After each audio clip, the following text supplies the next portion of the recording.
Welcome back viewers to our channel. Today we are with a new topic, nothing but how to write a synopsis. This is something which keeps all of us worried, like both faculty members and scholars are worried about writing a synopsis. For us, we need for major or minor projects when we are submitting a research proposal or for a postdoctoral research proposal, we need a synopsis. And for you people for PhD research proposal, you need to write a synopsis. I will try to make it as simple as it can be. Synopsis, what is synopsis? It is nothing but a brief, condensed account of what you are going to do during your research process. This is something which you are submitting to an authority or an institution so that they can have a quick view of what you are, what your idea is, what you are planning to do, so that they can approve your proposal. So it's a very important thing because your proposal shouldn't be rejected. So you should take care of writing your synopsis in such a way that they don't reject your proposal. So it's always worth investing time while writing a synopsis. Synopsis writing won't be a big headache if you know what you are going to do in your research. For that, at least 6 month research should be done on which topic you are going to do. As I mentioned in my earlier episode, topic should be according to your choice and you should know what all things have already happened in that area. And your research topic should be relevant, contemporary. And for that, if you are not competent enough, you can take help of your teachers, other research scholars or guides. Your teachers who are teaching may be very friendly with you. Teachers are of different kinds, some might be very friendly with students, but they won't be updating. Some might be very much interested in publishing research papers. Some might be very much interested in presenting new research papers. So you have to go and approach them and ask what all things have happened and what all things have to be done in which all area. And if that is going well with your topic, then you can select a topic. So the synopsis writing, 80% of it, the headache will be over if you know what you're going to do.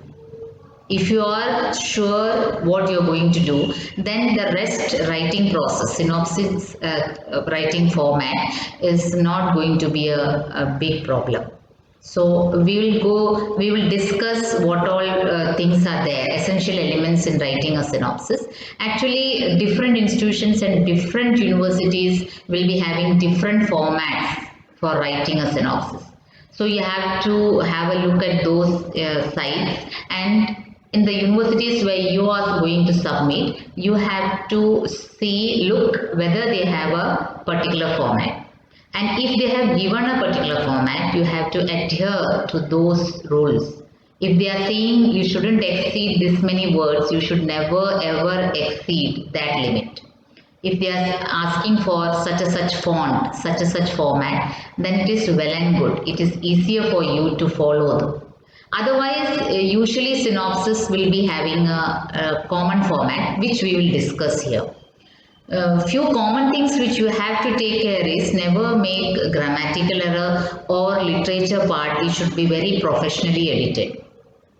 If you're not, if you have good ideas of what you are going to do in your research, but if your literature part, the presenting part, you are not so sure about it, you're not confident about it, then I suggest you get help from someone who know how to present things in a proper way. Because those 5 to 6 pages, they are going to have a quick review and they are going to give you approval. You might be needing funds for your research. You might be needing their assistance and their approval. So because you might be having a good idea, but the way you have presented it, if it's not good enough for them to judge and give you approval, then it will be a very sad thing.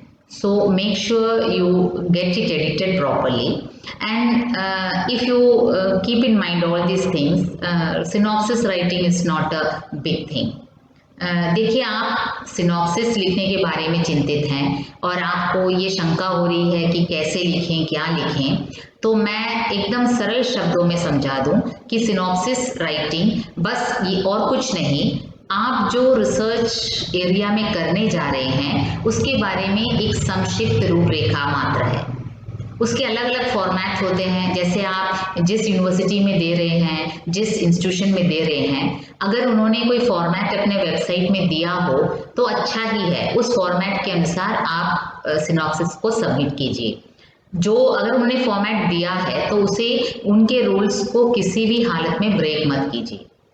और दूसरी बात यह है कि आपको अपना homework करना है, आपको अपना विषय के बारे में आप पूरी की पूरी जानकारी पहले से ले लेनी है। आप कौन से विषय पर करने जा रहे हैं इसके बारे में अगर आपको जानकारी ना हो तो अपने टीचर्स से पूछिए, अपने रिसर्च गाइड से पूछिए या अन्य अध्यापकों से पूछिए। देखिए, अध्यापकगण कई तरह के होते हैं, कोई आपसे बहुत फ्रेंडली होगा, अपने पोर्शंस को अच्छी तरह से कवर करता होगा, लेकिन ज़रूरी नहीं है कि वो रिसर्च एरियाज में इंटरेस्टेड हो। तो आपको ऐसे अध्यापक गणों के पास जाना है जो अपडेटेड हो रिसर्च एरिया में, आप खास करके आपके रिसर्च एरिया में, आपकी जो स्पेशलाइज्ड एरिया है।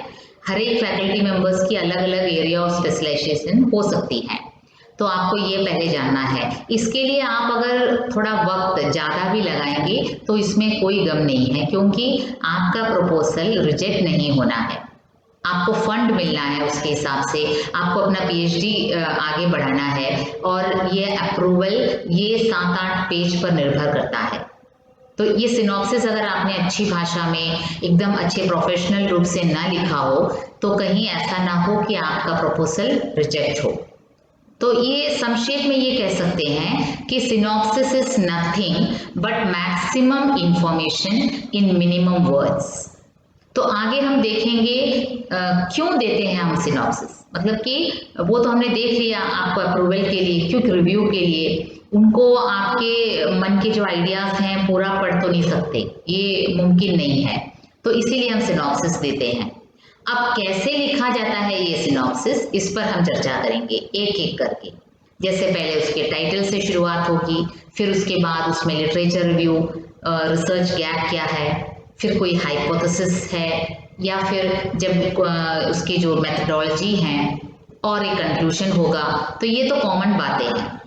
इससे पहले आपको क्या करना है, आपको ये देखना है कि आपने अपना वर्क, अपना होमवर्क आप किस विषय पर करने जा रहे हैं इसके बारे में आपको खुद अगर अच्छी जानकारी हो तो आप कॉन्फिडेंटली सिनॉप्सिस लिख सकते हैं। As I've already told, if your literature part is not good enough, you're not confident, you please take help from someone, some English teachers or some Hindi teachers who are good in writing, good in presenting. इसमें कोई दिक्कत नहीं है, ego की कोई बात नहीं है। आपको अपना काम बनना है, आपको अपना प्रपोजल एक्सेप्ट होना है। तो आगे हम एक एक करके देखेंगे। सबसे पहले हम देते हैं title. So now we have seen why we are giving a synopsis. Synopsis is given for ethical clearance. So how you will get this clearance? Your title will show what you are going to do. Your title shouldn't be too long or too short. It should be precise and in a condensed form. Maximum 10 to 15 words. It should be within it, and it should imply what all you're doing, your title should say. See, for making the title attractive, you shouldn't mislead. Your title shouldn't be misleading. It should be exactly what you are going to do. It is seen that the punctuation mark colon is used in between so that the title is divided into two phrases. It shows the two different aspects of your research. It is a usual process what is seen. Otherwise also in one sentence also you can give a title, but whatever it is, the title shouldn't be misleading. That's the biggest part, and the title should include everything what you are going to do. That is and one thing you should keep in mind, this title may not be the final one. It is a tentative title because the doctoral committee might change your title. They are more experienced than you, they might change your title. For minor and major projects I have seen they don't tamper with the title. They give us approval, but for PhD they change they change sometimes. So it can be called a tentative title. But if you're lucky enough, your title will be selected, and for that you should write it in a very condensed and precise form. Neither too short nor too long. It should be say to 10 to 15 words. You can use a colon in between. देखिए title के बारे में बात हो रही है। आपका शीर्षक एकदम आकर्षक होना चाहिए, ज़्यादा लंबा भी नहीं, ज़्यादा छोटा भी नहीं। उसमें वो सब कुछ आना चाहिए जो आप अपने रिसर्च के लिए करने जा रहे हैं। वो कभी लोगों को भटकाने वाला नहीं होना चाहिए। कभी कभी ऐसा होता है, ज़्यादा अट्रैक्टिव बनाने के दौड़ में टाइटल को एकदम मिसलीडिंग किया जाता है। ऐसे नहीं होना चाहिए। टाइटल एकदम शीर्षक एकदम एप्ट होना चाहिए, वो आपके विषय से जुड़ा होना चाहिए और शीर्षक को पढ़ते ही लोगों को पता होना चाहिए कि अमुक शोधार्थी अमुक विषय पर केंद्रित होकर शोध करने जा रहा है। अब देखिए, ये आपका टाइटल फाइनल नहीं है, ज़रूरी नहीं है कि ये फाइनल हो, क्योंकि कई बार ऐसा होता है डॉक्टरल कमेटी वाले ज़्यादा अनुभवी होते हैं इस क्षेत्र में, तो कभी वो आपके टाइटल में थोड़ी हेराफेरी हो सकती है। हमारे जो माइनर मेजर प्रोजेक्ट में ऐसा नहीं होता है, हमारा टाइटल यूजुअली अप्रूव हो जाता है, लेकिन आपके शायद अगर आप उनको लगे कि टाइटल उचित नहीं है तो थोड़ा बदलाव आ सकता है, लेकिन फिर भी अगर भाग्यशाली हो तो आपके टाइटल को ही सेलेक्ट किया जाएगा। जो भी हो, टाइटल को एकदम उचित होना चाहिए, संक्षिप्त होना चाहिए, neither too long nor too short, and it should be in a brief, precise and condensed manner. From the title itself, the reviewing committee should know what this research scholar is up to. अब हम उसके दूसरे भाग की ओर जाते हैं। Title के बाद हमें देखना है हमारे ऑब्जेक्टिव्स क्या हैं, हमारे एम क्या है, हम रिसर्च क्यों कर रहे हैं। So after the title comes the aims and objectives. Aim is something which shows the depth of your research work, and aim is the final thing you are going to achieve after your research process is over, and objectives are the small steps which help you achieve your aim. So while setting your aim, you should be very much realistic. You should keep in mind the time you will be getting for achieving your aim. You shouldn't take such a big aim that it will not be realistic for you to complete. The time frame is very much important, and your reach also. As a scholar, your reach will be having limitations. So always set your aim in such a way which is possible for you to achieve. And with that, small objectives you can quote. Along with that, you can achieve your aim. So if you are selected a topic in such a way that it is possible for you to achieve your aim, then objectives will be easy for you. You will be able to achieve your aim. So ये आपको ध्यान रखना है, ये AIIMS और objectives आपके लक्ष्य जब आप निर्धारित कर रहे हो कोई भी रिसर्च वर्क के, वो आपके रिसर्च के जो गहराई को दर्शाता है। तो देखिए, एम्स रखते वक्त आपको अपने लक्ष्य को निर्धारित करते वक्त ये ध्यान रखना है कि आपसे हो सकेगा या नहीं, ये आपको देखना है। आपके पास वक्त भी कितना दिया जाता है ये भी देखना है। अगर 2 या 3 साल में आप अपने लक्ष्य तक पहुंच पाने के काबिल हो, तभी ऐसे लक्ष्य को सामने रखें। और अगर आपके पास सुनिश्चित लक्ष्य मिल गया तो फिर उसके लिए छोटे छोटे ऑब्जेक्टिव्स के सहारे आप अपने लक्ष्य तक आराम से पहुंच सकते हैं।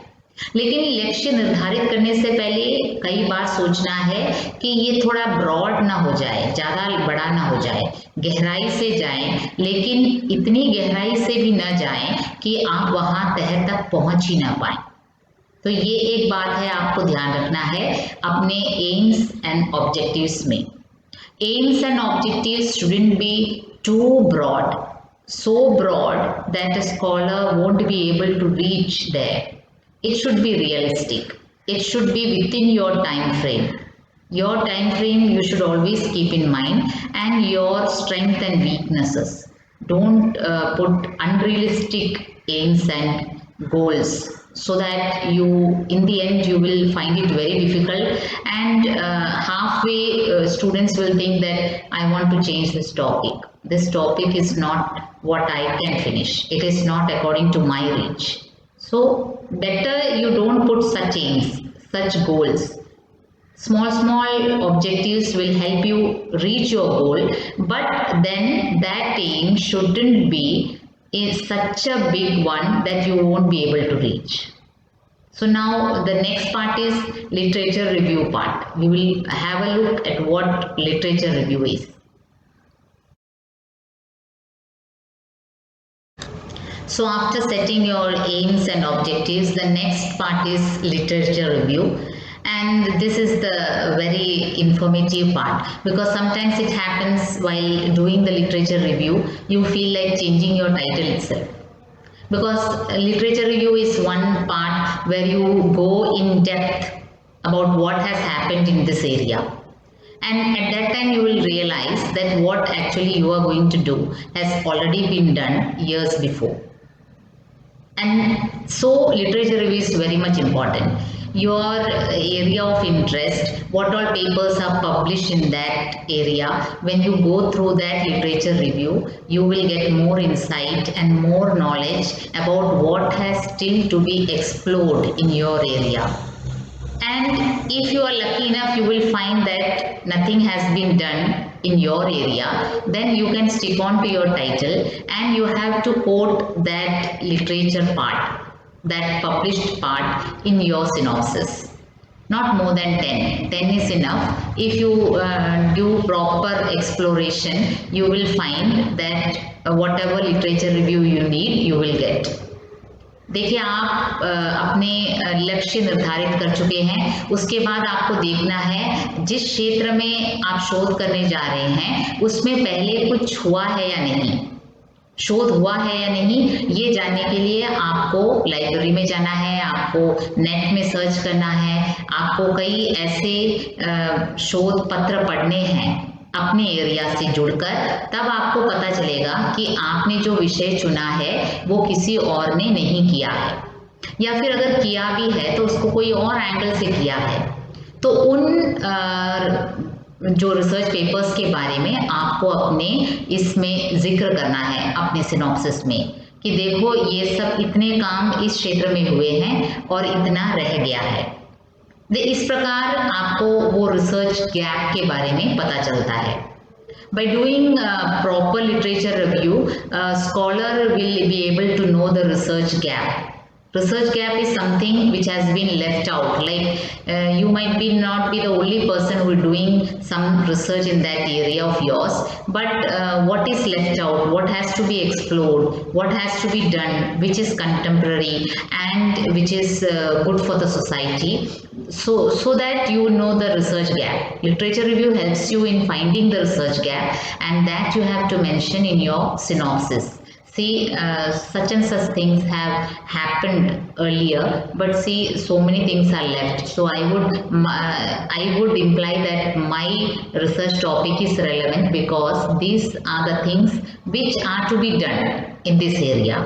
तो लिटरेचर रिव्यू में आपको सिनॉप्सिस में ये कहना है कि देखिए इतने सारी चीज़ें हो गई हैं, लेकिन मेरे एंगल में, मेरे रिसर्च का एंगल एकदम अलग है, भिन्न है, समाज के लिए उपयोगी है, समकालीन है, इसीलिए मेरा रिसर्च मायने रखता है। अब अगले हम देखेंगे ये जो आपने ऑब्जेक्टिव्स और एम्स रखे हैं उसे अचीव करने के लिए मेथडोलॉजी कौन सा आप यूज़ कर रहे हैं, research methodology. Next, we'll have a look which methodology you are going to use for your research. So now let's move on to the research methodology part. For every research to be undertaken, there has to be some rules, some methodology which has to be followed. If you have done your MPhil well and fine, you will be aware of the methodology you are going to use. Otherwise also, you should have little knowledge of what method you are going to use. Research methodology broadly divided into two parts like qualitative and quantitative methodology. For literature students, mostly it will be qualitative methodology because you will be dealing with human emotions, human attitude, culture and all that. For that, qualitative methodology is okay. You can do interviews, focus on small groups. But if you're doing something on a larger basis, for quantitative research methodology, you will be focusing on bigger population. So then for that you will be needing quantitative research. Like supposing you are doing some research on the brands of toothpaste people are using, then you have to focus on a bigger population and you will be needing tables, graphs, pies and all. For that quantitative research you will be needing. And then there is a hypothesis which has to be made. Hypothesis is nothing but what conclusion you might get after doing the research. For every research process, hypothesis is not necessary. It's usually needed for science students. For literature students, I don't know how much hypothesis is important. इस प्रकार आप research methodology आप कैसे शोध कर रहे हैं इसकी ओर जब जाएंगे तो दो तरह के मेथडोलॉजी आपको जानना होगा. अगर आपने एमफिल किया है तो अच्छा ही है, आपको रिसर्च मेथडोलॉजी के बारे में पूरा का पूरा ज्ञान होगा. अगर ना भी किया हो तो थोड़ा तो ज्ञान होना ही चाहिए. जैसे ये दो तरह के मेथडोलॉजी हैं, एक गुणात्मक है और एक परिमाणात्मक है. गुणात्मक साहित्य छात्राओं के लिए वही काफी है क्योंकि उसमें आप मानव के विकारों से डील करते हैं, उनके संस्कृति से, उनके जो एटीट्यूड है, तो वो उसके लिए आप छोटे छोटे फोकस ग्रुप्स पर आपको कंसंट्रेट करना है और आपको तो इंटरव्यूज लेना है, वो सब आपके लिए काफी है. तो आपके लिए गुणात्मक रिसर्च काफ़ी है, क्वालिटेटिव रिसर्च. और अगर आप बड़े पॉपुलेशन को फोकस कर रहे हो, बहुत बड़े मायने में आपको कोई सर्वे लेना हो, तो वो परिमाणात्मक हो जाएगा. तो उसके लिए आपको टेबल चार्ट वगैरह उसके स्टैटिस्टिक्स की ज़रूरत होगी. और फिर एक परिकल्पना की बात आती है, हाइपोथेसिस की. तो ये ज़रूरी नहीं है कि सभी रिसर्च के लिए हाइपोथेसिस हो. परिकल्पना मतलब आपके शोध से पहले आप कुछ सोचते हैं कि आपके शोध के बाद ये नतीजा निकलेगा. तो ये लिटरेचर स्टूडेंट्स के लिए मेरे हिसाब से परिकल्पना किस हद तक ज़रूरी है ये मुझे नहीं पता. परिकल्पना हर एक शोध के लिए ज़रूरी भी नहीं है. तो इस प्रकार हम मेथडोलॉजी के बारे में हमने देख लिया. अब हम अपने सिनॉप्सिस के अंतिम वो जो कंक्लूजन भाग की ओर आ रहे हैं, उसके बाद आपका सिनॉप्सिस एकदम तैयार हो जाएगा. So now we have reached the conclusion part of our synopsis. Conclusion is something which should highlight what all issues you have raised. It should create a lasting impression on the person who is reviewing your synopsis.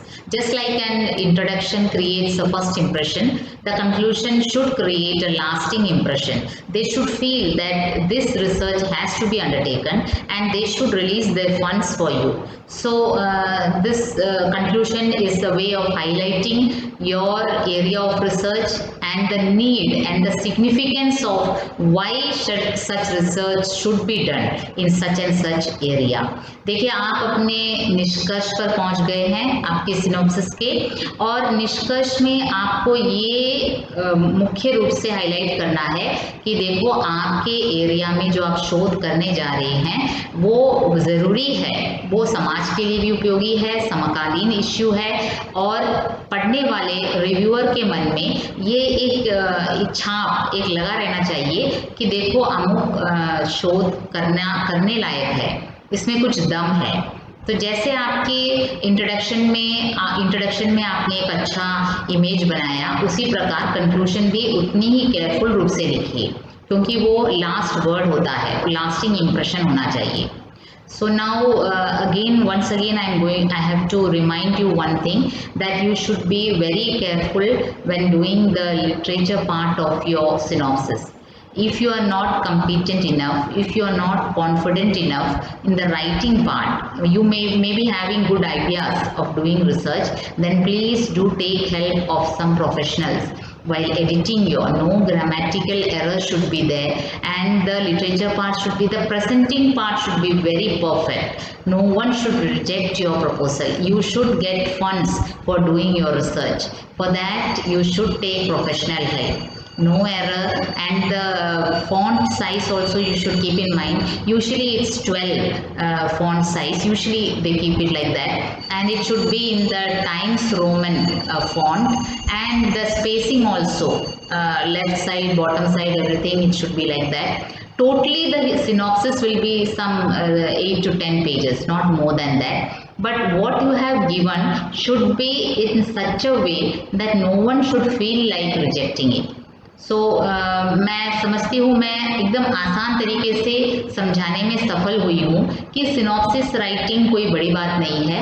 अगर आपको अपने विषय के बारे में अच्छी जानकारी है, आपको अपने लक्ष्य के बारे में अच्छी जानकारी है, तो सिनॉप्सिस राइटिंग उतनी बड़ी बात नहीं है. लेकिन हाँ, अगर आप ठीक से लिखने में सक्षम नहीं हैं, आपको इस बात में कॉन्फिडेंस नहीं है, तो आप ज़रूर किसी की मदद लीजिए, क्योंकि ऐसा ना हो कि आपका सिनॉप्सिस रिजेक्ट हो. आपको फंड्स की ज़रूरत होगी. आपका रिसर्च समाज के लिए, समकालीन इश्यू से जुड़ा हुआ होगा, समाज के लिए उपयोगी होगा. तो ये ज़रूरी है कि आप अपने रिसर्च करें. तो किसी भी हद तक अगर मेरा ये चैनल आपको प्रभावित करने में सक्षम हुआ है, तो ज़रूर अपने मित्रों से इसे शेयर कीजिए, लाइक कीजिए और सब्सक्राइब कीजिए. Do keep in touch, give your valuable comments so that I can improve my topics, and do share it, like it and subscribe it. Until next week, until I come with another topic, do keep in touch. Bye.